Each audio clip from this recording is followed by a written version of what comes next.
ఒక పక్క రైతుల విషయంలో ఆంధ్రప్రదేశ్ ప్రభుత్వం ఇంకా క్లారిటీ ఇవ్వలేదు. అన్నదాత సుఖీభవ ఎప్పటి నుంచి మొదలవుతుంది హామీ అనే దానికి సంబంధించి.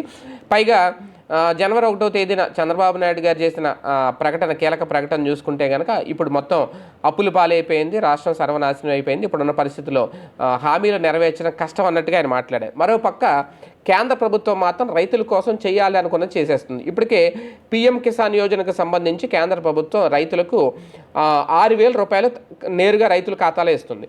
అయితే ఇప్పుడు దాన్ని 10,000కు పెంచారు. అంటే 2,000 రూపాయలు చొప్పున విడతల వారీగా వేసేవారు, 3 విడతల వారీగా.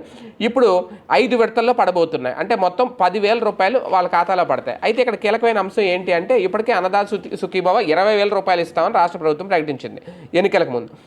అయితే కేంద్ర ప్రభుత్వం ఇచ్చే సొమ్ముతో కలుపుకొని 20,000 లేదంటే సింగిల్గా 20,000 ఇస్తారా అనేది ఒక క్లారిటీ అయితే పూర్తిగా లేదు. ఇంకా ఆ డబ్బులు పడితే కానీ తెలియదు ప్రజలకు కూడా, రైతులకు కూడా.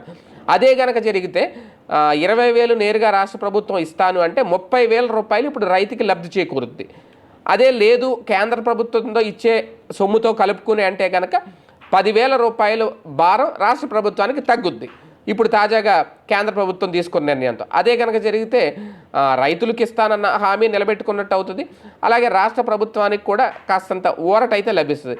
లేదు మేము ఇచ్చిన హామీ 20,000 రూపాయలు నేరుగా రాష్ట్ర ప్రభుత్వం నిధుల నుంచే ఇస్తామని అనుకుంటే రైతుకు లబ్ధి చేకూరుతుంది. కాకపోతే అప్పుడు ఏం జరుగుద్ది అంటే కేంద్ర ప్రభుత్వం ఇచ్చే సొమ్ము తాలూకా ప్రచారం అయితే అక్కడ ఎలాగా చేసుకునే వాళ్ళు ఎవరు లేరు కాబట్టి భారతీయ జనతా పార్టీకి ఎవరు చేయరు. అదే నేపథ్యంలో కంప్లీట్గా ఆ క్రెడిట్ రాష్ట్ర ప్రభుత్వానికో లేదంటే చంద్రబాబు నాయుడు గారికి వెళ్తుంది. అది కూడా ఇమీడియట్గా ఇప్పుడు అమలు చేస్తే ఆ 10,000 కూడా మేము ఇవ్వలేము అంటే కనుక ఇప్పటికే ప్రజలకు తెలుస్తోంది. పీఎం కిసాన్ మోడీ పెంచారు అనేది ఆయన ఎప్పుడైతే ట్విట్టర్ వేదికగా ట్వీట్ చేశారో అదే కనుక జరిగితే మరి కేంద్ర ప్రభుత్వం ఇచ్చే చెల్లింపుల కోసం, కేంద్ర ప్రభుత్వం ఇచ్చే సొమ్ముల కోసం ఆశగా ఎదురు చూస్తుంటారు రైతులు.